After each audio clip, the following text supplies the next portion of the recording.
ไว้บานซื้อติดในแปดนัดกรบกรบเนียตัวโตมาในมือเนียตาทุกไอ้ยาแต่มุกเนี้ยขนาดกันเลยไปจับตามมาเอามวยรวมเราไปจับตามมวยไปจับตามว้าว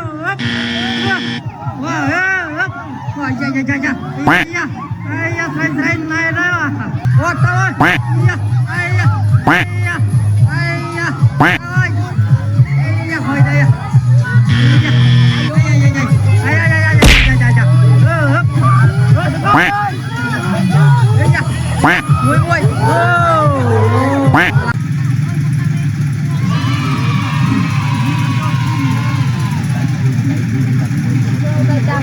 ตัวพายจะนักให้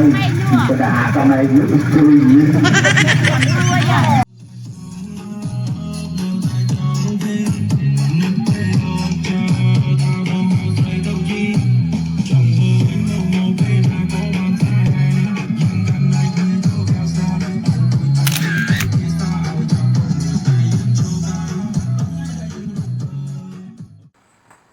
ជំរាបសួរក៏ដូចជាសួស្តីបងប្អូនដែលកំពុងតាមដានទស្សនាវីដេអូមួយនេះផងដែរបាទវីដេអូមួយនេះគឺជាកម្មវិធីសូត្រមន្តប្រព្រំដើមពូក្រោយថ្ងៃបញ្ចប់នៃថ្ងៃបុណ្យចូលឆ្នាំខ្មែរដែលជាប្រពៃណីទំនៀមទម្លាប់របស់បងប្អូនយើងដែលស្ថិតនៅក្នុងភូមិក្រសាំងឃុំសណ្ដានស្រុកសណ្ដានខេត្តកំពង់ធំដែលកម្មវិធីនេះតែងតែធ្វើឡើងក្រោយបញ្ចប់ចូលឆ្នាំខ្មែររយៈពេល3ថ្ងៃគឺពុកម៉ែបងប្អូនចំ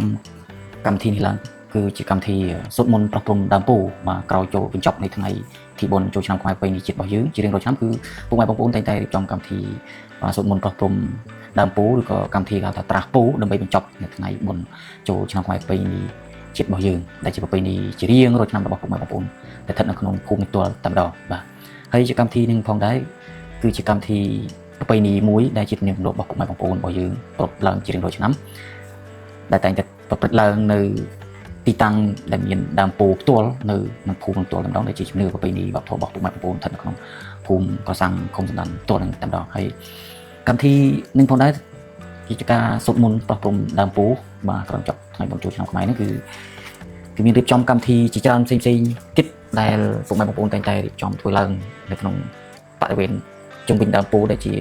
ទំនៀមទម្លាប់ប្រពៃណីឬជាជំនឿរបស់ពុកម៉ែបងប្អូនដើម្បីបួងសួងសុំសេចក្តីសុខសេចក្តីចម្រើនសម្រាប់ការរស់នៅក្នុងភូមិនេះផ្ទាល់របស់ពុកម៉ែបងប្អូនទាំងមូលនៅក្នុងភូមិនេះផ្ទាល់តែម្ដងបាទហើយកម្មវិធីការសូត្រមន្តប្រព្រំក្រោយដើមពូក្រោយបញ្ចប់ថ្ងៃបុណ្យចូលឆ្នាំខ្មែរនេះផងដែរគឺពុកម៉ែបងប្អូនបាទមានរៀបចំកម្មវិធីជាច្រើននៅក្នុងនោះមានកម្មវិធីជាច្រើនផ្សេងៗបន្ថែមទៀតក្រោយពីការសូត្រមន្តប្រព្រំនឹងដើមពូនឹងផ្ទាល់គឺបាទមានកម្មវិធីជាច្រើនទៀតដូចជាទីមួយគឺជាកម្មវិធីការពូនក្នុងខ្សាច់បាទការពូនក្នុងខ្សាច់បាទជុំវិញដើមពូដើម្បីឲ្យដើមពូបាទរស់រានមានជីវិតក៏ដូចជាមានរឹសចាក់ជ្រៅនៅក្នុងដីដើម្បីជាម្លប់បាទដ៏ស្កឹមស្កៃសម្រាប់ពុកម៉ែបងប្អូនបូជាពិធីក៏ដូចជាសុំពិធីសេចក្តីសុខសេចក្តីចម្រើនជាប្រពៃណីរបស់ពុកម៉ែបងប្អូននៅក្នុងភូមិផ្ទាល់ម្ដងបាទគឺជាការពូនក្នុងខ្សាច់ដោយជញ្ជូនខ្សាច់មកពីបាទស្ទឹងដែលមានខ្សាច់កើបមកដើម្បីចាក់រោយជុំវិញដើមពូនឹងផងដែរបាទទី2គឺជាពិធីសូត្រមន្តបាទប្រោះព្រំដើម្បីសុំសេចក្តីសុខសេចក្តីចម្រើនបាទនៅក្នុងឱកាសបុណ្យចូលឆ្នាំខ្មែរប្រពៃណីជាតិបាទរបស់ពុកម៉ែបងប្អូនយើងនៅក្នុងភូមិផ្ទាល់តែម្ដងដែលរៀបចំដោយគណៈកម្មការលោកអាចារ្យបាទចាស់ប្រតិចារ្យដើម្បីសូត្រមន្តនៅបាទទីកន្លែងដើមពូនឹងផ្ទាល់តែម្ដងបាទគឺបាទរៀបចំដោយគណៈកម្មការអាចារ្យបាទលោកសូត្រមន្តប្រោះព្រំបាទនឹងចាស់ទុំចាស់ប្រតិចារ្យក៏ដូចជាពុកម៉ែបងប្អូនទាំងប្រុសទាំងស្រីបាទទាំងចាស់ទាំងក្មេងបាទទៅសូត្រមន្តទៅស្ដាប់មន្តប្រោះព្រំរបស់លោកអាចារ្យគណៈកម្មការដើម្បីសុំសេចក្តីសុខសេចក្តីចម្រើននៅក្នុងឱកាសចូលឆ្នាំថ្មីប្រពៃណីជាតិរបស់ពុកម៉ែបងប្អូនយើងផ្ទាល់នៅក្នុងភូមិនេះតែម្ដងបាទហើយទី3គឺជាកម្មវិធីការដង្ហែផ្ទះសិនបាទ3ជុំដើម្បីប្រោះព្រំបាទទឹកមុនទឹកក្អូបបាទដែលពុកម៉ែបងប្អូនរៀបចំបាទមានដាក់បាទម្សៅក្អូបបាទទឹកនៅក្នុងបាទចានស្រាក់ក៏ដូចជាផ្តិលដែលមានបាទការប្រោះព្រំបាទជំវិញដង្ហែ3ជុំបាទប្រោះព្រំដើម្បីសុំសេចក្តីសុខសេចក្តីចម្រើនតិចជុំនៅក្នុងឱកាសបុណ្យចូលឆ្នាំថ្មីសម្រាប់ពុកម៉ែបងប្អូនដែលជាប្រពៃណីជារៀងរាល់ឆ្នាំបាទហើយសូមបួងសួងសេចក្តីសុខសេចក្តីចម្រើនតិចជុំដូចទឹកអប់បាទដែលកំពុងតែប្រោះព្រំដើមពូនឹងបាទឲ្យតិចជុំសូមសេចក្តីសុខសេចក្តីចម្រើនមកដល់បាទពុកម៉ែបងប្អូននៅក្នុងភូមិផ្ទាល់តែម្ដងបាទហើយបន្ទាប់ពីការសូត្រមន្តបាទប្រោះព្រំពូនក្នុងខ្សាច់បាទការដង្ហែប្រោះព្រំទឹកក្អូបជុំវិញដើមពូនឹង រួចហើយក៏ពុកម៉ែបងប្អូនមិនទៅណាឆ្ងាយទៀតទេគឺពុកម៉ែបងប្អូនបាទនាំគ្នារៀបចំបាទលេងល្បែងជាព្រៃកំសាន្តជាច្រើនទៀតបាទមានល្បែងជាព្រៃកំសាន្តល្បែងកំសាន្តដូចជាបាទល្បែងការរត់អង្រុតត្រីលើគូយក9ជាភេទជ្ជៈឬក៏នំកញ្ចប់ផ្សេងៗដែលគណៈកម្មការក៏ដូចជាពុកម៉ែបងប្អូនរៀបចំខ្ចប់បាទដាក់ថង់ឲ្យស្អាតដើម្បីរៀបចំរត់លេងលើគូតែម្ដងបាទការរត់ត្រីលើគូដើម្បីយក9បាទកម្មវិធីការរត់អង្រុតត្រីលើគូក្នុងផងដែរគឺពុកម៉ែបងប្អូនបាទរៀបចំឡើងដើម្បីបន្តកម្មវិធីសម្រាប់ការសុំប្រព័ន្ធដំពូនឹងគឺការរត់អង្រុតត្រីលើគូនឹងគឺបងប្អូនដែលចូលរួមលេងគឺទី1ស្ម័គ្រចិត្តចូលរួមលេងហើយទី2ត្រូវបិទភ្នែកដោយចងក្រមាបាទបិទភ្នែកឲ្យចិត្តមិនឲ្យមើលឃើញរង្វាន់ទេហើយបាទបិទភ្នែកចងក្រមាដើម្បីរៀបចំរត់ត្រីលើគូដើម្បីយករង្វាន់ដែលមានភេទជ្ជៈแล้วក៏ដូចជានំអីផ្សេងៗដែលខ្ចប់នៅក្នុងថង់បាទយ៉ាងស្អាតដែលដាក់នៅដីទល់ម្ដងដើម្បីជាតំណាងត្រីឲ្យពុកម៉ែបងប្អូនបាទរត់យករង្វាន់បាទឃើញថាការចូលរួមលេងនេះគឺច្រើនកកមែនទែនបាទគឺច្រើនមែនទែនគឺបាទចូលរួមតាំងពីបងប្អូនបាទទាំងប្រុសទាំងស្រីកន្លះមុំបាទនៅក្នុងភូមិតលម្ដងគឺចូលរួមលេងការរត់ត្រីលើគូដើម្បីយករង្វាន់នេះផងដែរបាទហើយក៏មានការចូលរួមលេងពីក្រុមបងប្អូនកុមារាកុមារីបាទនៅក្នុងភូមិតលតែម្ដងដែរបាទចូលរួមលេងយ៉ាងសប្បាយរីករាយឃើញថាការរត់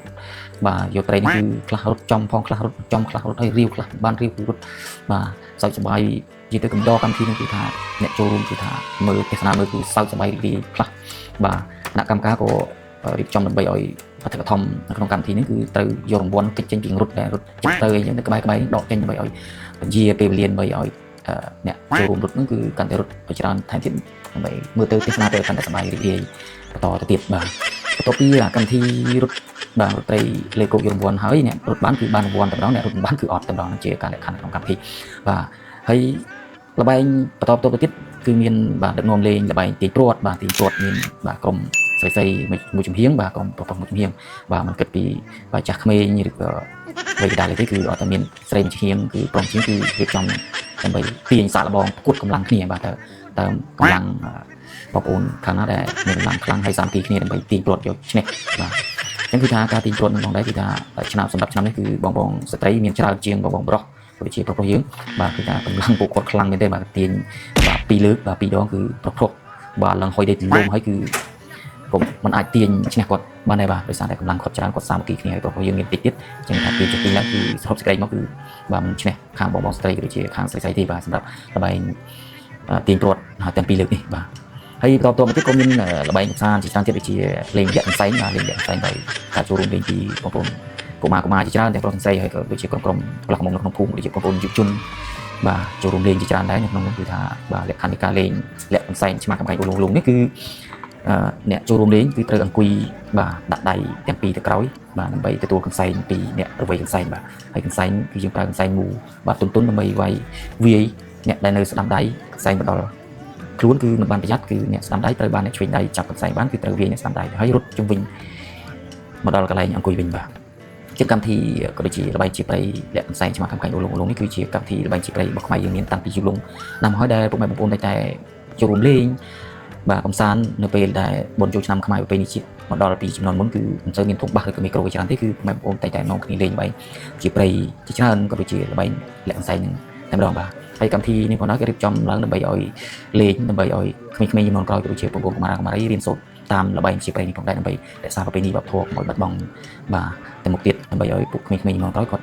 យកល្បែងហ្នឹងនាំគ្នាលេងជាគំរូសម្រាប់បន្តដល់ក្មេងជំនាន់ក្រោយទៀតដែលជាល្បែងជាប្រៃរបស់ខ្មែរយើងតាំងពីយូរលង់ណាស់ហើយបាទហើយបន្ទាប់នេះល្បែងកម្សាន្តទៀតក៏មានល្បែងបាទគូសគ្របឆ្នាំងបាទដេញចាប់គ្នាបាទគឺមានជ្រើសរើសមួយគូមានប្រុសមួយស្រីមួយបាទមានប្រុសគឺត្រូវបិទលក្ខខណ្ឌនៃការលេងគឺត្រូវបិទភ្នែកបិទមុខចងក៏មកដូចរត់ត្រីលើគូដែរគឺមានមួយគូមានប្រុសមួយស្រីមួយគឺថាបិទមុខទាំងពីរតែម្ដងបាទបិទដោយកន្សែងបិទភ្នែកឲ្យជិតបាទហើយខាងស្រីគឺគាត់អ្នកដេញចាប់ប្រុសគាត់យកគ្រប់ឆ្នាំងបាទគាត់គូសបាទគូសឲ្យលឺសំឡេងមកកន្លែងណាលឺសំឡេងស្រីគាត់ទៅរកចាប់បានបាទបើមិនជាចាប់បានទេគឺខាងដែលត្រូវគូសគ្រប់ឆ្នាំងប្រុសហ្នឹងគឺត្រូវចាញ់បាទចាញ់គឺលក្ខខណ្ឌការលេងបាទគូសបាទ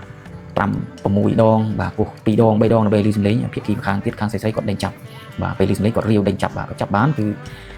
អ្នកដែលគូសគ្រប់ត្រូវចាញ់បាទចាញ់លក្ខខណ្ឌគឺត្រូវបាទរួមលេងអត់ភ្លេងឬក៏ដំណើរប្រាប់តាមអីផ្សេងៗដែលក្រុមស្រីគេបានដាក់រៀបចំឲ្យពិន័យដែលខ្លួនបានចាញ់បាទហើយរយៈពេល1នាទីទៅ2នាទីបើសិនជាចាប់អត់បានទេគឺខាងស្រីដែលដេញចាប់ នឹងគឺត្រូវចាញ់វិញបាទត្រូវនៃលក្ខខណ្ឌត្រូវបាទធ្វើត្រាប់តាមរបស់ដែលចាញ់ល្បីដែលចាញ់គេហើយគឺត្រូវធ្វើត្រាប់តាមអ្វីដែលគេឈ្នះគេដាក់បាទសម្រាប់តាមដូចជារួមលើករួមគូកអត់ភ្លេងបាទដំណើរទីបង្ហាញមុខអីជាដើមបាទគឺជាលក្ខខណ្ឌសម្រាប់អ្នកឈ្នះនៅក្នុងល្បែងបិទមុខគូគ្រប់ឆ្នាំដេញចាប់គ្នានេះបាទបន្ទាប់ពីការលេងល្បែងជាច្រើននៅក្នុងកម្មវិធីសុទ្ធមុនប្រព្រឹត្តតាមពូក្រោយថ្ងៃចូលឆ្នាំខ្មែរឬក៏ហៅថាពិធីត្រាពូហ្នឹងក៏នៅពេលរាត្រីពុកម៉ែបងប្អូនបាទជាពិសេសបងបាទស្ត្រីកូន1កូន2គាត់បាទរួមបាទចំរួម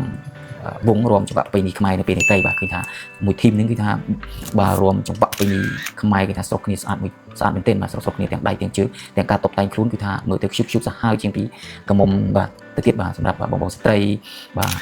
ដែលមានកូន1កូន2គឺថាក្បាច់រួមរបស់គាត់ពីចំនួនដែលគាត់ធ្វើកូនធូនតាមរោងឆាកលុករវងលុកផ្កាពីចំនួនដើមនេះគឺថាអូបាទគឺគាត់ក្បាច់រួមពិសេសណាស់បាទរួមឃើញថាស្រុកដៃស្រុកជើងគេណាគឺក្បាច់រួមនីមួយៗគឺថាមើលទៅរស់រវើកហ្មងបាទអញ្ចឹងជាកម្មវិធីដែលរួមវងនៅពេលនេះនេះគឺថាបាទចង្វាក់រួមពួកគាត់គឺបាទមើលទៅគឺស្រុកគ្នាស្អាតឈូតមែនទែនបាទគឺថាការរួមរបស់គាត់គឺមានភាពស៊ីចង្វាក់គ្នាមែនទែនទៅតាមចង្វាក់បទភ្លេងនីមួយៗបាទអញ្ចឹងសរុបសេចក្តីមកគឺជាកម្មវិធីសុទ្ធមុនប្រព្រឹត្តតាមពូឬក៏ពិធីត្រាស់ពូក្រោយបញ្ចប់ចូលឆ្នាំខ្មែរប្រពៃណីជាតិរបស់យើងគឺថាវីដេអូដែលបានផ្សព្វផ្សាយជូនពុកម៉ែបងប្អូនទស្សនាលេងបាទមើលលេងកម្សាន្តនៅក្នុងវីដេអូនេះគឺថាដល់ទីបញ្ចប់ហើយក៏សូមអរគុណដែលបងប្អូនដែលតែងតែតាមដានវីដេអូរបស់ខ្ញុំរៀបចំបាទឲ្យពុកម៉ែបងប្អូនទស្សនាមើលលេងកម្សាន្តបាទតាំងពីដើមរហូតដល់ចប់បាទសូមពុកម៉ែបងប្អូនកុំភ្លេចជួយ like បាទជួយ comment ជួយ share វីដេអូនេះផងដើម្បីឲ្យពុកម៉ែបងប្អូនបាទផ្សេងៗទៀតបានមើលឃើញក៏ដូចជាទស្សនានៅក្នុងកម្មវិធីវីដេអូនឹងផងដែរបាទអញ្ចឹងវីដេអូរបស់យើងបានដល់ទីបញ្ចប់ហើយសូមគោរពជម្រាបលាពុកម៉ែបងប្អូនតែប៉ុណ្្នឹងហើយជួបគ្នានៅវីដេអូក្រោយៗទៀតបាទសូមអរគុណសូមជម្រាបលាបាយបាយ